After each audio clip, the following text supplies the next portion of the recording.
timing. We are right at the 1 o'clock mark. So again, welcome everybody. My name's Sue Bauer. I opened us up with a quick little icebreaker this morning, but I am going to go ahead and turn it over to Charlotte to kick off day 2 for us. Fantastic. So I wanted to start really quickly by, of course, welcome everybody to day 2 of TOPkit. We are so excited to kick off with this amazing panel, but I did want to do just a little bit of housekeeping to start off. So I know we're all having an amazing time in Whova, but if maybe there's a lot of notifications happening, I just wanted to give you guys a reminder that if you're overwhelmed by the red bubbles that are happening, you can go into the Whova app. Click on your community tab inside of the Whova app on your phone and click mark all topics as read. If those little red bubbles give you anxiety like they do to me, just wanted to let you know that you can mark them all as read and you won't have to go through every single community message that you're getting. So just wanted to give you that little tidbit as we're learning to use Whova for the very first time. Wanted to let you know. We can go on over to the next slide, which is going to talk about our leaderboard that's been happening. Congratulations so far to our leaderboard with Susan Wegman in first, Erica Orohela in second, and then Zaina Delaney in third, with Martha and Molly and Linda coming up really close. You guys are doing amazingly well. Keep in mind the screenshot was taken about an hour ago, so if it has changed since then, I do apologize. We did want to get that PowerPoint out there with a screenshot though. So congrats to you guys. We still have one more day of the leaderboard, and that'll be announced at the end of day 3. Wanted to go briefly over the schedule. As you guys know, it's all inside of Whova and on our topkit.org webpage. But as I mentioned, we're going to start with opening with the Future of ID panel with our amazing esteemed panelists. Then we're going to move into concurrent sessions from 2 o'clock to 2:50. And then lightning sessions from 3 o'clock to 3:50 with 6 different amazing sessions, followed at the very end, not to be forgotten, by our special session on OER led by Emily Franklin from 3:50 to 4:30. So you guys don't want to miss it. All right, and without any further ado, I would like to introduce our amazing opening panel, which is the future of ID work and faculty development, which is a continued conversation. So this panel, which is led by Kevin Corcoran from our very own UCF, will continue the conversation from the 2024 panel on the evolving landscape of instructional design and faculty development in higher education. Our esteemed panelists, Paige Jerzak from Santa Fe College, Whitney Kilgore from iDesign, Kyla Torrey from Texas Higher Education Coordinating Board, and Maikel Right from FIU will be sharing their trends, challenges, and opportunities for instructional designers and supporting faculty. This panel is going to focus on adapting faculty development programs, integrating emerging technologies, and improving and teaching learning in a rapidly changing educational environment. We can't wait to hear what you guys have to say. So take it away, Kevin, and our amazing esteemed panelists. Big round of applause for you guys. All right, thank you, Charlotte. And this is a continuation. However, this is not like a Marvel movie. So if you did not attend last year, you're not going to be completely lost on the plot as we go forward. But before I do ask each of these rock star panelists to introduce themselves, I do want to set a little bit of a context of what we discussed last year as we continue this conversation. When we gathered this time last year, we talked everything from what the impact on emergency remote teaching was on current trends, what we were seeing from faculty preparedness to student expectations. We talked a little bit about competency-based education. We talked about the impact of micro-credentials and the growth in that area. We talked about how labor alignment is influencing program growth. And then we talked quite a bit about faculty competencies, ID competencies, and then what conversation could not have AI embedded in it in some form or fashion. So we're going to continue some of those trends, but what we're going to do is we're going to start with a little bit of a reflection back. But before we jump in, I would love our panelists to introduce themselves, tell them where they're from, and a little bit about their role. So, Paige, if you wouldn't mind going first. Sure. Thank you, Kevin. I'm Paige Jerzak. I'm the Assistant Vice President for Academic Technologies and Training at Santa Fe College in Gainesville, Florida.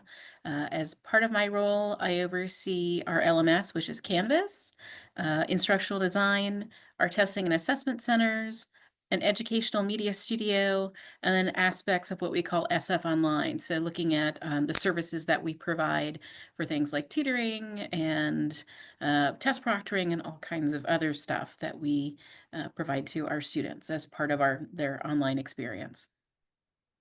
Great, thank you, Paige. And for those who haven't seen Maikel already as chair of TOPkit this year, I'm going to ask him to introduce himself and tell a little bit about his background. Hi, everyone. My name is Maikel Right. I am the Associate Director of Instructional Learning Technologies at FIU Online at Florida International University in Miami, Florida. I'm also a faculty fellow with our Honors College, and I teach with our College of Liberal Studies. I teach online, face-to-face, hybrid, whatever modality they come up with next. But at FIU, I have the distinct joy and honor to work and oversee the Learning Design Innovation Team, where we research, procure, and train on all educational technology relevant to our digital instruction at the university. And we also get to work on those projects, those challenges that are normally, you can't do this online, or this has never been done before. Who are the people we can get to do something crazy? And so my team is really charged with thinking always, solution focused, but what's next? Where should we be? How do we get to achieving our goal, which is providing students the knowledge, skills, and experiences in order to equip them to feed and or provide for their families. Thank you. And now to introduce our displaced Floridian, Kyla, can you introduce yourself? Hi, thanks. I'm Kyla Torrey. I am Senior Director of Digital Learning at the Texas Higher Education Coordinating Board. So we are the government agency that oversees universities and community colleges in Texas.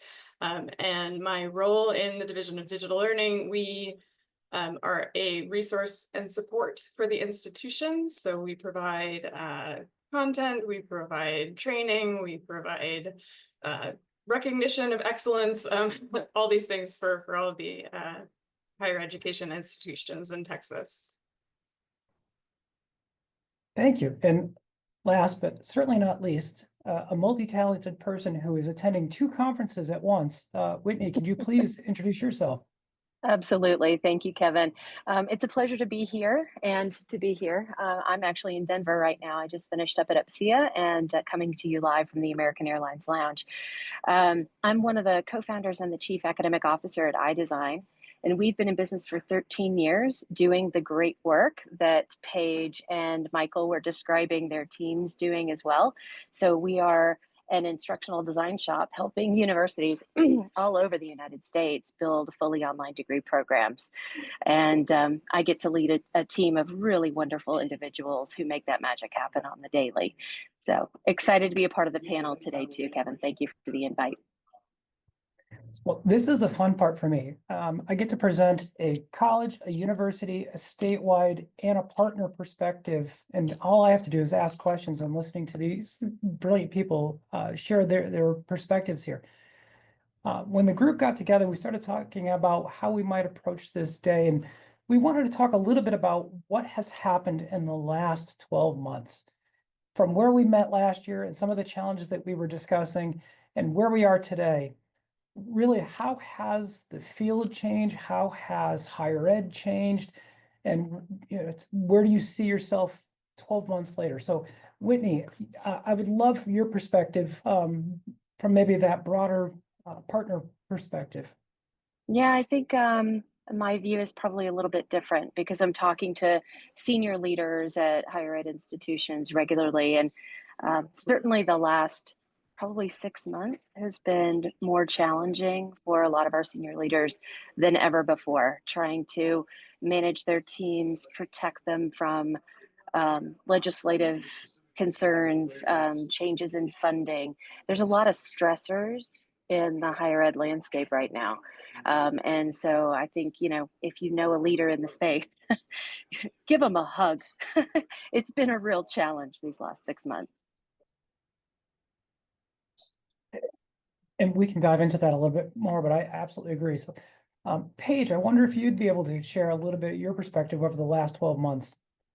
I think it's a couple of things. One, a greater degree of uncertainty that Whitney talked about. I would say also a more pervasive sense of AI and emerging technologies, maybe greater than ever before. And I think what's worse is I think every college feels like it has to have figured out AI in totality already, in which a lot of us are kind of on a bleeding edge, leading edge, or in some cases just completely far behind, because AI is evolving so quickly. It's like AI is now producing its own AI. So it's very much inception in terms of our work. And I know we're trying to slowly build in some of the AI tools and making sure that, you know, we're dipping our toe in. We want to make sure people are comfortable. We want to protect privacy, because that's a huge issue with all the tools out there. So I think we are slowly edging forward. I think there's a lot of folks who are further along than we are, but I think we're trying to keep everything grounded in that sense of, you know, like regular and substantive interaction. You still want to have a good course experience with your faculty member. You want people to be able to engage in learning. So I don't think any of those expectations have gone anywhere. But I think everybody thinks AI is somehow a magic wand that's going to, you know, just magically, you know, make everything in a course somehow right itself if it's going wrong. Do you still have to have humans at the wheel? We very much need humans all along the process, not just at the wheel, everywhere else. So I think, you know, we have this sense of AI is somehow, you know, just going to, you know, magically do all the work for you. We haven't gotten rid of the need for expertise. That's going to be here. It's going to be here for a really long time because AI is going to spit out whatever you ask it to. It doesn't mean it's actually real or it's going to work for you. I think that that's the real challenge. Thank you. You can expect that we're going to expand a little bit on the impact of AI in a minute, but Maikel, I would love to hear your perspectives over the last 12 months and where you've seen growth or challenges for you at FIU. Yeah, I was just thinking, I was like, I don't want to repeat, you know, what's been said before, and what do I think uniquely I'm seeing at FIU, and I think it's two things. It's our there's a lot of fear, and it's not just about the uncertainty. There's a lot of fear about, okay, now that Gen AI is here, do I even do essays? What are my students learning? How do I teach? I mean, I've always been teaching this way. This is what I was supposed to do. So there's a grave fear associated with the thing that is intimate and powerful and meaningful to so many of us. But then there's also what I call the sriracha and cauliflower problem. I don't know if you all remember 2018, 2017, everything had sriracha. There was a cauliflower this, a cauliflower that. And I think we're also finding, at least at FIU, that we've gone over the hump where people are like, I'm scared of AI. I'm never going to touch it. They're like, look, this thing is here. I either am standing on my side, or it's here and I'm embracing it, I'm going to run with it. But I think far too many people are running and just saying, I'm going to use it for this, I'm going to use it for that. I won't let my students use it, but I will use it for grading. And so we're running into an issue, administration, instructional designers, faculty, even students that are starting to ask, do we need to slow down and maybe not make cauliflower meatballs, and maybe this is a place where that doesn't happen? Or you know, what is this thing now that it's everywhere? And I had a conversation with one of my colleagues about social media and digital communication, saying, you know, just because we see the benefit or we see the potential and we don't know exactly what the damage that's going to be done, doesn't mean we should slow this down a bit more.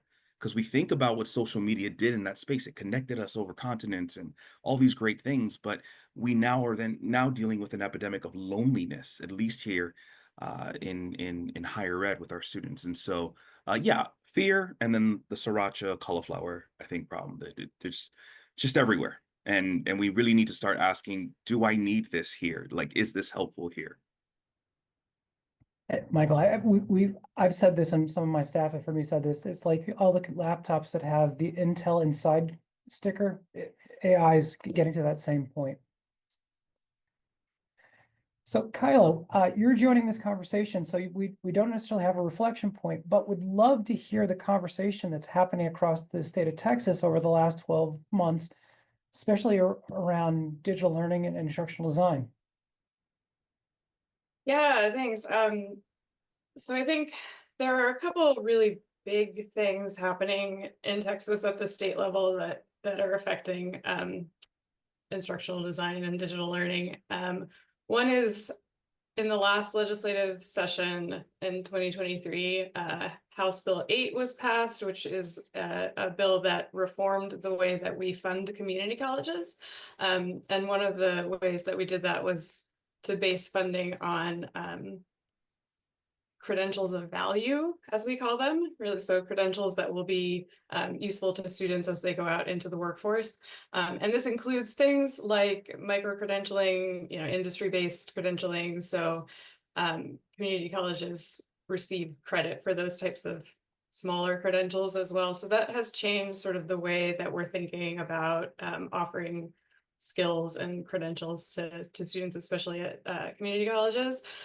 And then the other thing is, of course, AI. We're all going to talk about AI all the time. That's what we do now. But we're approaching it in Texas at the state level through an adapting to innovation lens, since AI is the cauliflower of the moment, right? But what is the next cauliflower coming down the line?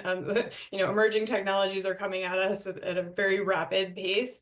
And so our approach from the agency is to look at this strategically and how we can build capacity at the institutions to be agile, to respond to those emerging technologies as they're coming, instead of reacting, sort of off the cuff because we're all scared and not sure what the future is going to bring.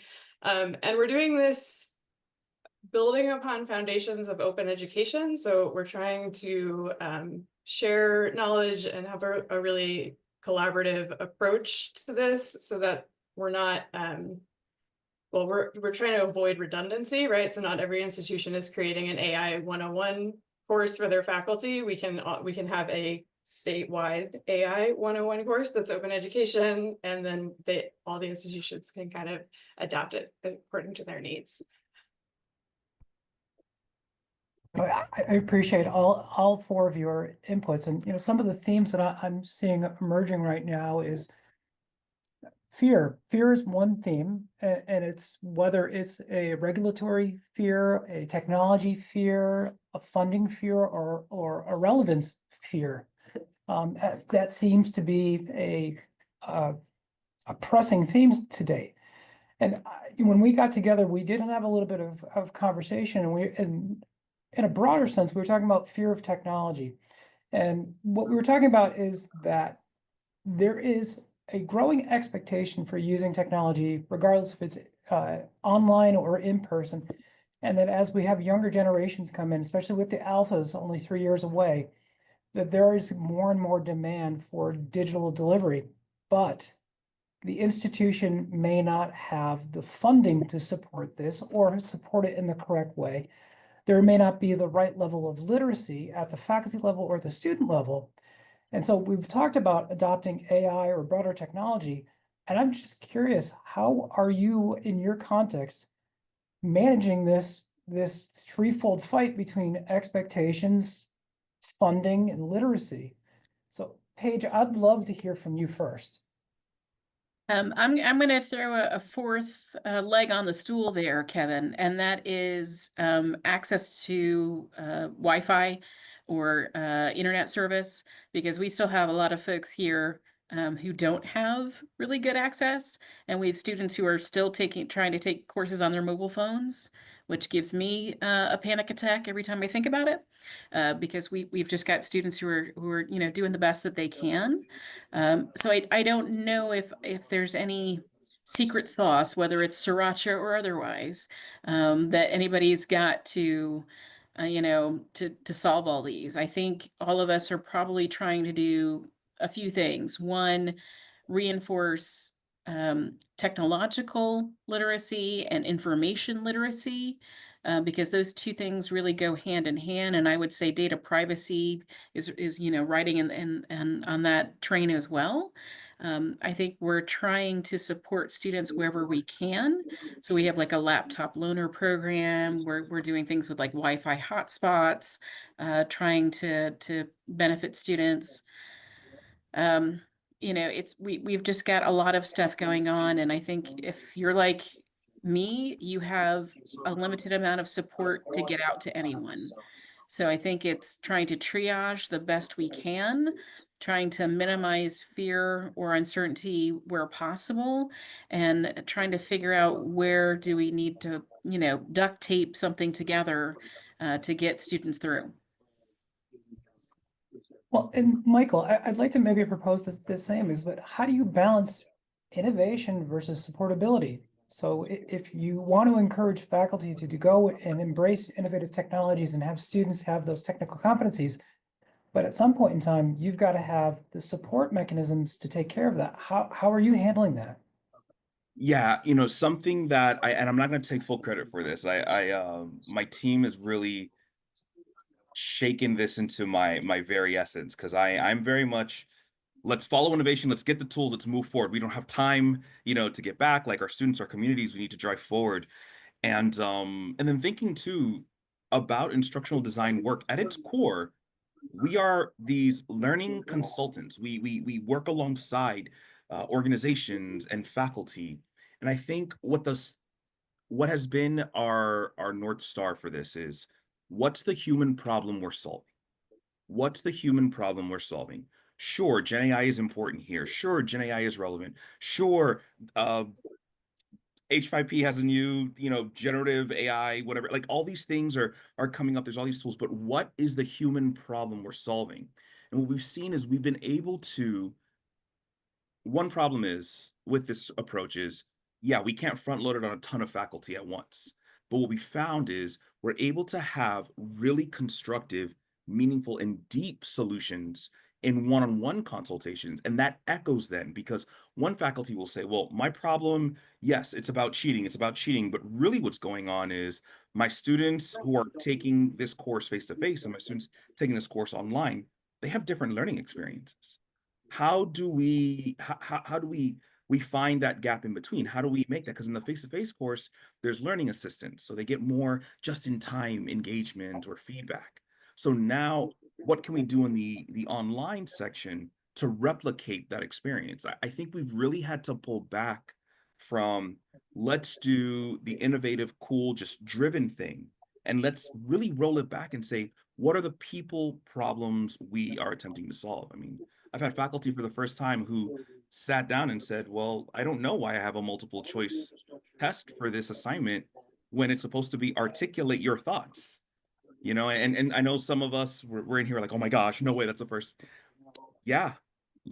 I think we need to hyper focus on that, because that's the threat, danger, worry of Gen AI replicating those uniquely powerful, meaningful things that we are all here to do. I'm reflecting on a faculty member I heard from the University of Florida who was talking about how some colleagues were outlawing AI, but he was, and especially for content creation, it's like, well, what are we actually measuring in this course? Is it the actual writing ability? Is it the production of the content, or is it more along lines the assessment of it? So Kyla, I know that the coordinating board is funding and supporting a number of statewide initiatives around innovation around digital learning. I'm just curious, how do you filter out what the state is going to support? What direction do you support? And how do you make sure it's supportable and sustainable for those institutions? That's a great question. So we've built what we call an agility framework, because it's the process that we've been taking up until now, and now we've kind of solidified it into this framework. But the idea is basically start with what you already have. So, so taking a look at what the landscape is and taking a look at the problem that you're trying to solve. I think that's a very good point.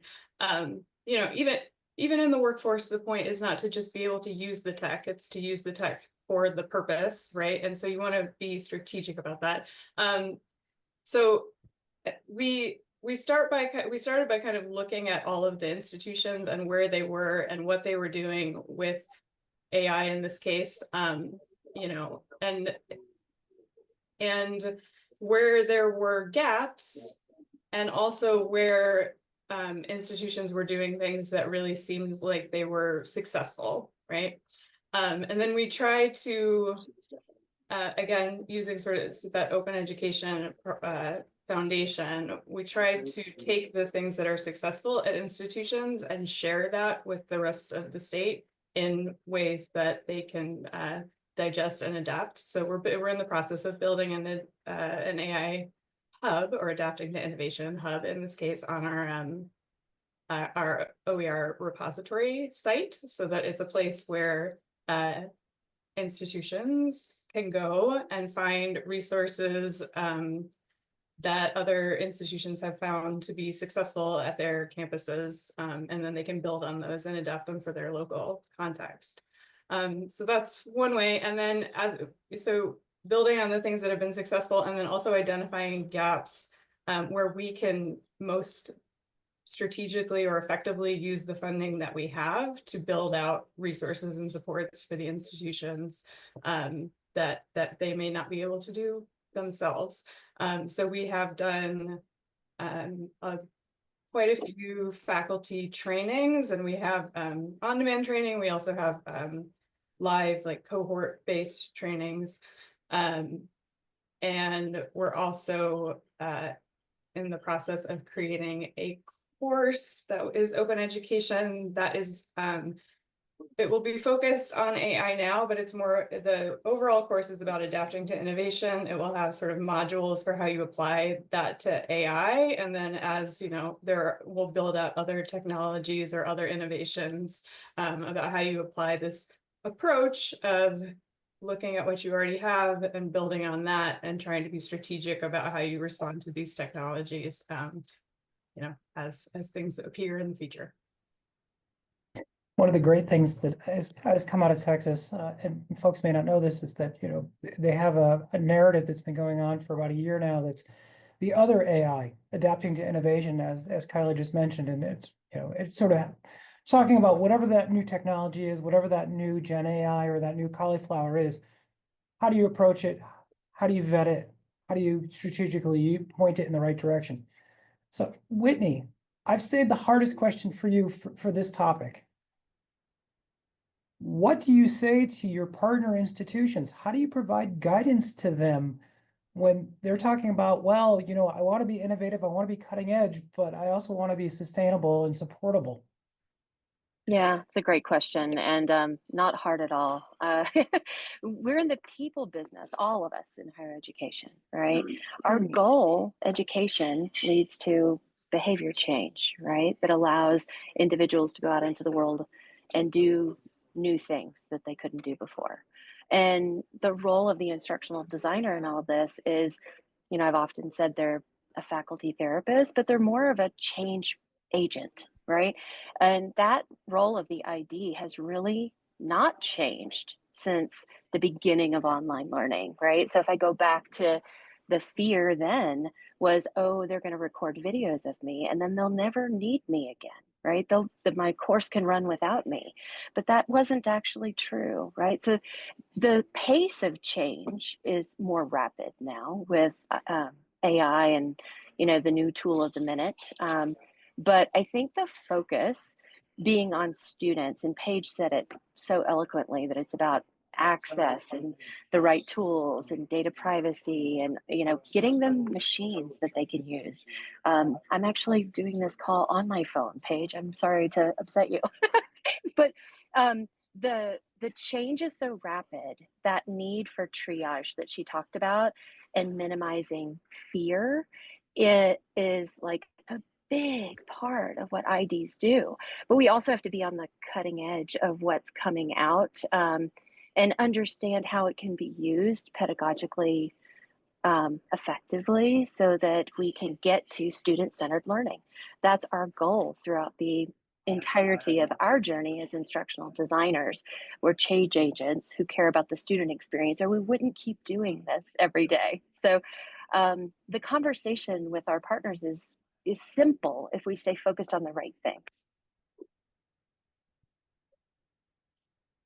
Well, since we've been talking about AI integrated in all these conversations, and I saw the agenda yesterday and today, I'd like to throw these next few questions out to whoever's comfortable in responding. And it's really going to be focused on what the impact of AI is. And, you know, the first question, well, one of 4 questions is, what scares the hell out of me?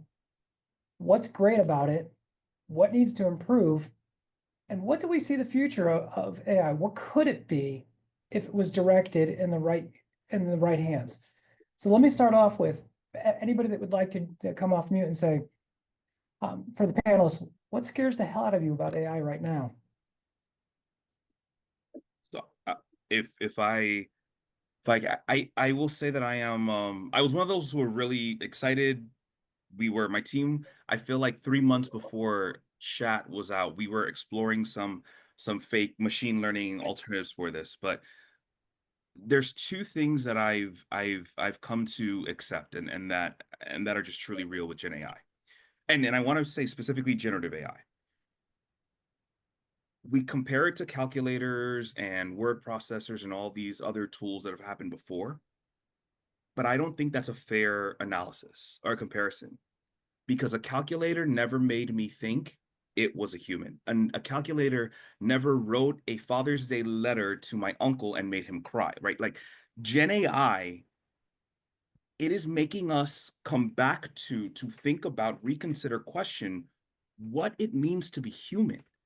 And that is something that is, I mean, I at UCF's first AI conference, I met up with a philosopher, and he's like, what we really need, the real answer here is we need to go back to philosophy, because those are the origins we now have to revisit and say these were important, because now we're facing a tool that follows a lot of patterns and makes us question whether this is a person or not. So I think the first thing that scares me the most is that this thing is questioning and redefining what it means to be a human, a person.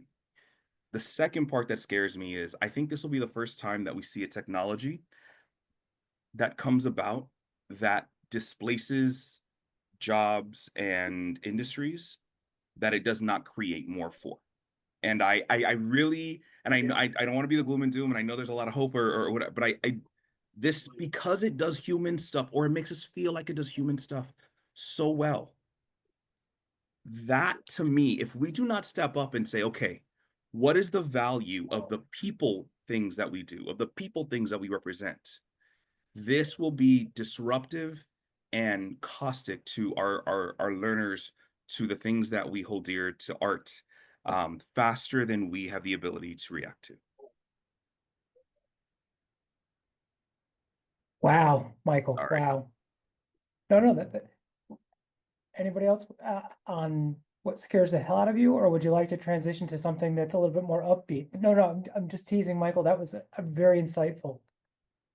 If I can jump in, I think there's a question in the chat talking about why AI feels like it needs to be human. It's because that's what we fed it. It ate our data and it turned into some kind of weird version of us. So it does feel a little bit like, pod people from, like the 70s, sci-fi movies. I would say the thing that I'm worried about is data privacy, because these models eat information and they'll eat any information that's out there. They can't tell if it's good or bad or applicable or not. And then we have all these weird, funky algorithms. Some of them might be biased or not.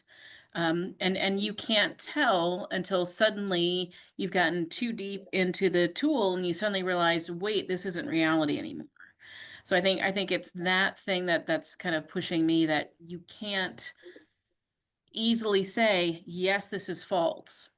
And I think that's the lure. That's the stranger in the van with the candy. for the people who use these tools, because it's like, oh, it spat out something to me and it looks like it's good, and you don't know if it's actually real. I think you Well, bring up Paige, a I really saw. good point. Oh, sorry. Yeah, please go ahead, Whitney. Okay.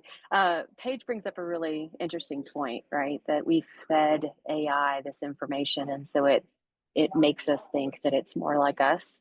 But I also think we want it to be more like us. The people that create it want it to be more like humans. If you think about, or the imagery that we've seen about the robotic work that's underway, right? If you look at any of these robots that are coming out, they all also look like humans a little bit, or dogs, or there's this personification of technology that's happening that's really interesting. And then going back to Maikel's point, he talked about displaced jobs.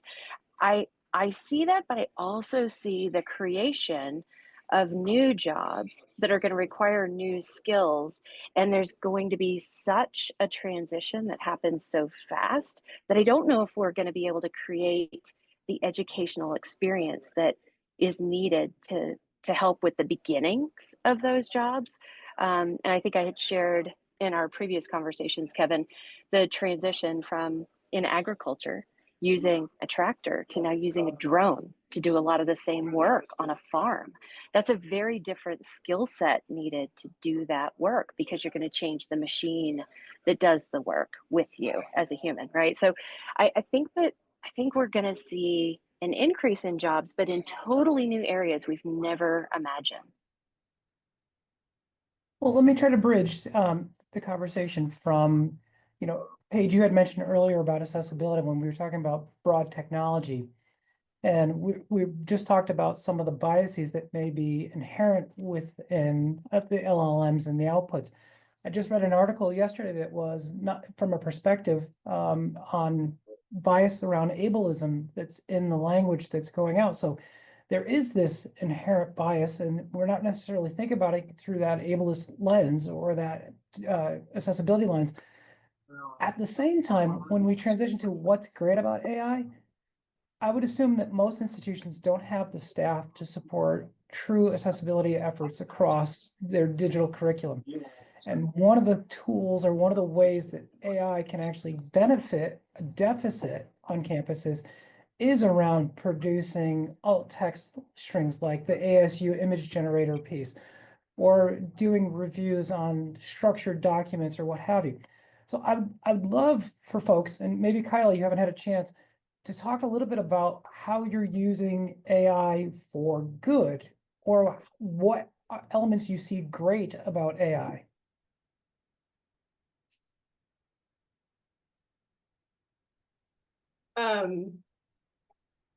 Well, okay. So I'm going to start by answering the question of what scares me about AI, and then I'll get into what I think is good about it, because I think that's the transition. But so I feel like when we talk about AI, we often use this metaphor of like, you got to get on the train or you'll be left at the station, right?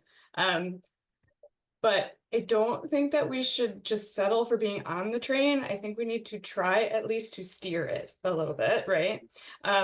We need to think about how we can design the future that we want. And we're in a place in higher education where we have a lot of agency in that, right? We're teaching the next generation skills, but also like how to think critically and how to imagine their own futures.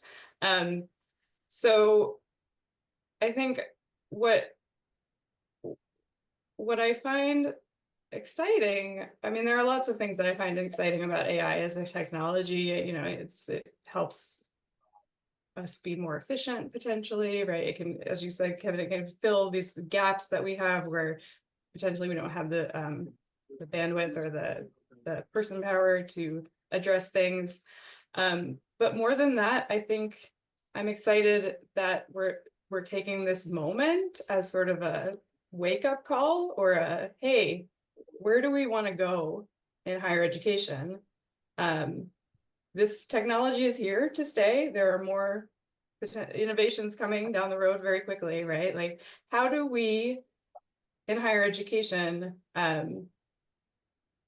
adapt rather than react to this, so that we can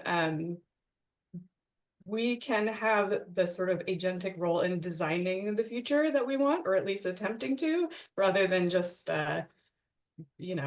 running around like chickens with our heads cut off because we don't we don't know where to go next. Well, and I love the analogy of being on a train and trying to steer it. And I'm just wondering, are we on a slow moving train, or are we on a bullet train with AI? But other folks around, what you're seeing as potential, great, or current uses of AI to do good. I mean, I will say that accessibility is a great field right now that we're seeing AI help out with.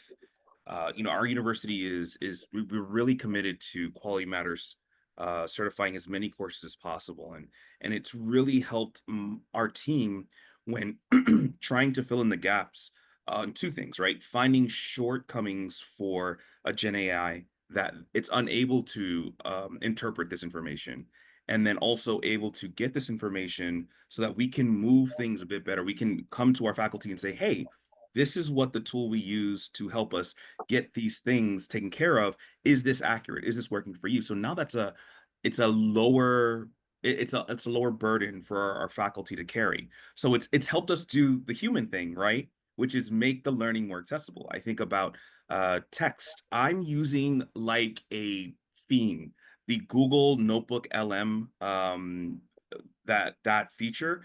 I have the problem, right? Huge OER, all my courses, I'm like, I want them to read, I want them to watch this, I want them to listen to that. And I look at the module and it would take them 30 hours to complete, 1 week's of work. And so I can go to this Gen AI tool, place all of these reputable resources and information, link them out to my students if they'd like to know more, and say, hey, here's now a 25-minute podcast with two voices that sound like any NPR podcast I've ever listened to. It's wild.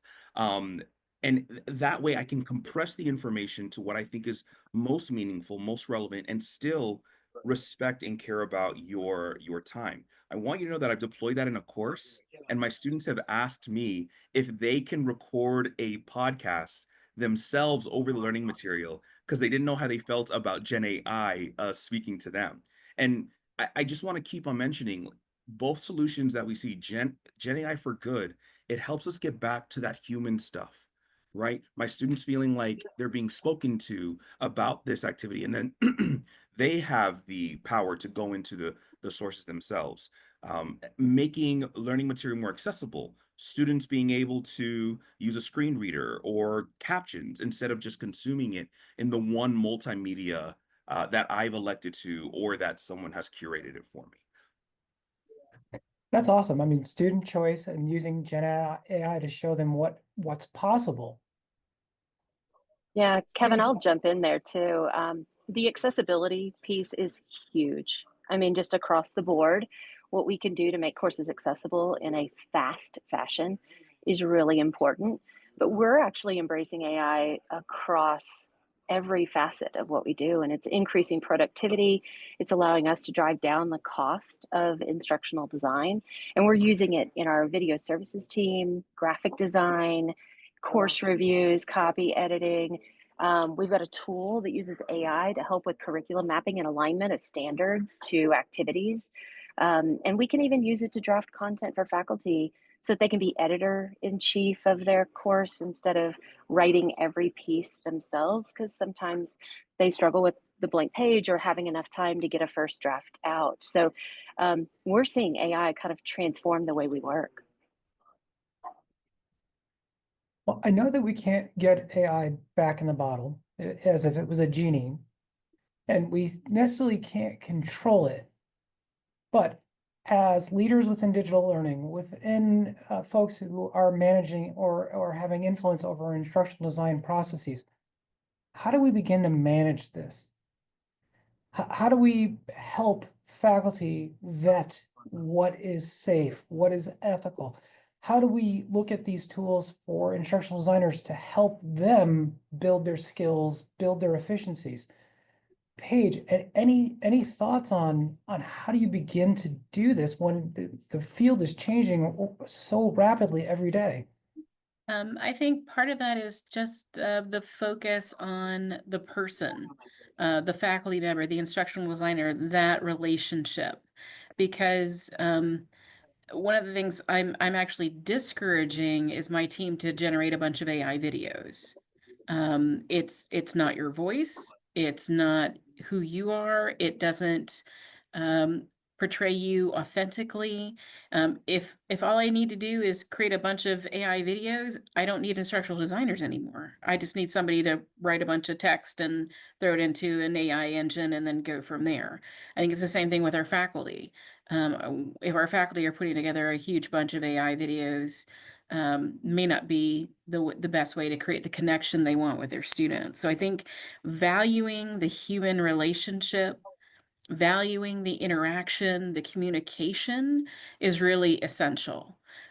Because if we don't have that, then it's just like we're going through a transactional process. And I think that's not what we want with education. We had a lot of that in the early days with online. It's read an article, do a discussion, take a quiz. Read an article, do a discussion, take a quiz. Like, it was just, you were the little animal on the wheel, the hamster, if you would, just going through and doing this kind of rote process. I think we know now, especially with the research that's come out, I saw Patsy was on here before, and that sense of personalized learning about, really investing in your education, making it relevant to who you are as a person. We need to keep focusing on those pieces because the point of the educational experience, it's really about sharing the expertise, understanding context. Those are the things that really drive critical thinking. It's not just you got a bunch of information. Yeah, go read a textbook. You don't need me to read a textbook. You need me to be there working with a team so your experience is enriched and empowering. The only caveat I will give you is if the instructor is Morgan Friedman, then Well, I would want him to read the textbook to me, but I that's true. digress. That's true. There's probably like an audio book then, maybe. Kyla, I'd be curious on, from a statewide perspective, how do you begin to manage this? I know you alluded to this a little bit on what initiatives the coordinating board is funding, but how are you guiding your institutions about managing this shifting sands on a daily basis? Yeah, so we're hearing a lot from the institutions and the challenges that they're facing. So part of change management, of course, is buy-in, right? And one way to get buy-in is to allow for play and curiosity in safe spaces, right? So one thing we're encouraging at the institutions is like build the sort of sandbox environment that's safe. You've considered the data privacy considerations, all of that, so that faculty and students can kind of play in that. And then it takes some of the fear and it lowers the stakes a little bit as you're approaching these types of technologies. The other thing is like I like that we're talking a lot about sort of the sort of human skills here. I feel like, the hard skills are great and everyone's going to have to know how to use these types of technologies, but even in a zombie apocalypse, like somebody has to be the one who's able to solve problems and resolve conflict, not just grow the food. So like focusing on the sort of skills that are really relational, that are about empathy, that are about finding your own voice and communication, right? And the curiosity piece that we sort of encourage. And again, we've really been focused on emphasizing open education and open education practices. So that's, students have agency in this, and they have knowledge of the risks. Potentially they're co-learning with faculty how we're doing this, right? There's transparency around, hey, we're trying this, we'll see what happens. We're all learning together. We're going to try it, but just kind of lowering the stakes, I think, a little bit is a way to approach this that makes it manageable. And also the fact that, like, it's not discrete AI tools versus non-AI tools anymore. There's AI in everything. So you're already using it. So take what you're already using it and kind of, expand from there. Mm-hmm. That's a great point, especially when it comes to policy. Students may not know that there are AI elements built into iPhones or what have you, and I guess it's ubiquitous now. Whitney, how are you helping your partner institutions go through this managing or vetting process? So great question. I would back up a step and say that when we engage with a new partner, we have to find out what they're currently using, whether or not they have any of those play spaces or sandboxes, and go from there.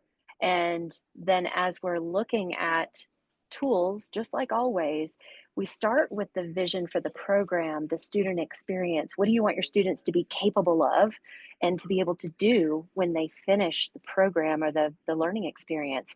And then let that drive tool choice, tool selection, and honestly, depending on the needs of the program itself, there may be specialized tools and AI platforms that need to be utilized. We've built a lot of workforce development programs over the years, and there's an awful lot of simulations that have AI built into them that are being leveraged in community colleges and lots of other institutions as well. So it is complex, and it is messy, and it is not easy. Appreciate that. So, Maikel, I'm going to call on you for the last word on this particular topic. If I recall correctly, part of your role at FIU is to look at innovation and look at how it can be embedded. How are you helping your faculty and your designers manage this whole process? Yeah, I appreciate you asking that, because I think we have a formula that really is gaining some really good traction. And it's a callback to something that we knew before, but we rediscovered again. And it's the pairing of two things: prototyping and storytelling. It's not enough to tell someone or describe a solution to someone. You have got to give them an example of that. And Kyle, I appreciated so much the way you said attainable stakes. Not only do you have to say, hey, here's the solution. By the way, here's the story of why it's important, of how impactful it is, what it can do for you. But then you need to give it a location, a space, a place, a process that faculty are like, fine, why don't I just copy, paste it in here, and let's give it a try this semester, or a try this 1 week, or something like that. And so what we've done at FIU is my team has been really hawkish about partnering with all of our communication platforms. We've got a newsletter that goes out. We've got a field guide that goes out. We've started showing up at more faculty events, more faculty sessions, and saying, we've heard some stories. We've heard the things that that you all are wrestling with. Here's a story of a solution that a faculty is using in another department that's created these results. Oh, by the way, if you're interested, you can access our faculty showcase course, which is a Canvas course. It's open to anyone. And if you're interested, you could just copy it, paste it in your course. You don't have to publish it, change it up, see what you like. If you'd like, reach out to a member of our team. We can help customize that for your course in as little as 48 hours, right? It's that, because we realize that we've got a prototype. They've got to be able to see this, and they've got to be able to adopt it quickly, because I tell my team all the time, those early adopters, they're going to show up at the events. They're going to be pushing the edge. They're already thinking about these things. We service over 50,000 students. I want to bring over as many of them as possible. And the way we do that is by making these important things attainable to as many of those faculty as possible, which means get them a prototype, get them access to the prototype, launch it in the course unpublished, check it out. Let me know what you think. Oh, this went this semester. You got great feedback on your spots. Wonderful. So it's prototyping and it's storytelling. That's what we have to go to and push to see, to get these things adopted at the pace that is as important as it is for us. And I do want to add one little line. you know, I brought up the Gen AI doing the human stuff, and I know Gen AI is not human, but I do have to say something. Some of us, many of us, all of us, at one point or another, we phoned it in. Whether it's an email where we just typed, "You did this, and this is what I need. Send." A course, we phoned it in, and Gen AI has exposed enough of this for us to say phoning it in is not good enough. Because at Publix, when that cashier is really mean to me and double scanned my like can, and now she's making it seem like I'm making her do too much work to take it off, Gen AI would have just been like, "Hey, do you want to delete this?" Gen AI is exposing us for we can't just phone in the human stuff anymore. We need to be at the height of our game with that, and that's why the storytelling is really, really advantageous. I appreciate it. So we have about 5 minutes left, and I want to go around one time around the panel and try to give maybe a tangible takeaway for the folks in the audience that are struggling with how AI may impact their job, their roles, what have you. And this theme that has been going through the chat and through this conversation is about humanizing instructional design. So in a reference of scaling up and making sure that there is self-worth for this role in this field going forward, can you provide perhaps one or two quick hits or advice for those in attendance on how you would promote yourself, or what are the skills necessary, or how do you go about humanizing yourself and making sure that folks really need to show their worth? So Maikel, you're on screen for me. If you could do that in short form.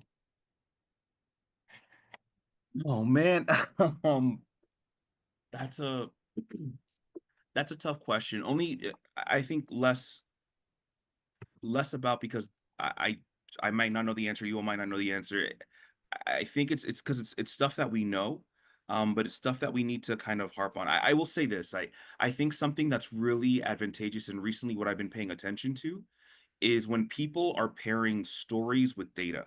So something I would say is start highlighting yours, creating and pursuing your data stories.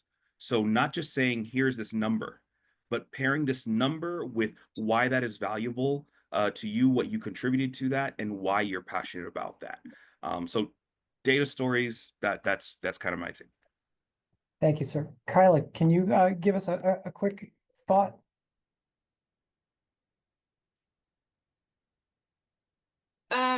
I think I'm going to say, so we have a student advisory committee around AI and other emerging technologies. And what we've really heard from the students is like, please trust us. And we also need you to guide us in this process. So this sort of, I think just we're designing with students in mind, but I think during this new sort of revolution of AI, co-learning with students, designing with students and not just with them in mind is what I'm going to say. Thank you. Paige, any last thoughts? Always. I would say it's I mean, good instructional design and good faculty development are still what they are at their core. You have an outcome, and you think about alignment, you think about the engagement that you want for that experience or that course. I don't think any of that's really changed. I think if I'm an instructional designer now, or if I'm building something, being really aware of technology, knowing how things work, knowing how to keep things private, would be really helpful. And I think, again, what is the outcome that you're really searching for? You know, is it that engagement? Is it getting people excited? Is it getting them curious? Is it improving learning? Because I think Gen AI has a lot of output, doesn't mean it's quality. I think we really need to focus on what is it that you want to get out of the experience. And if AI helps you get through the experience with a little less effort, or, you know, a little less time spent on things that, you know, we don't think are that important, okay, maybe that's fine. But I would think it's AI use needs to be responsible, and I think we need to keep people at the center of the educational experience. Thank you. And Whitney, can you bring us home real quick because we're right at time? Absolutely. I think when I think of humanizing instructional design, as you framed it, it's still back to the being a people business for me, right? We're in the business, instructional designers, of helping people do something differently using tools they've not used before. And so it's very much a human experience, and IDs will always be a part of that experience with faculty. The tools we use might change and the speed at which we can do the work might change, but it'll still very much be a people business. Thank you so much. This has been an awesome conversation from my perspective. I hope folks will join me in thanking the panel for their incredible insights and their time today. And I hope you enjoy the rest of TOPkit. Thank you all. I really appreciate your time. Thank you so much, Kevin, Paige, Whitney, Kyla, and Maikel. We do, as Kevin said, just appreciate your time. And even more than that, what you shared with us today, your feelings, your thought, your expertise, lots of takeaways, lots of great conversations in the chat. So as presenters, I know it's hard to follow along. You may want to go back and visit it because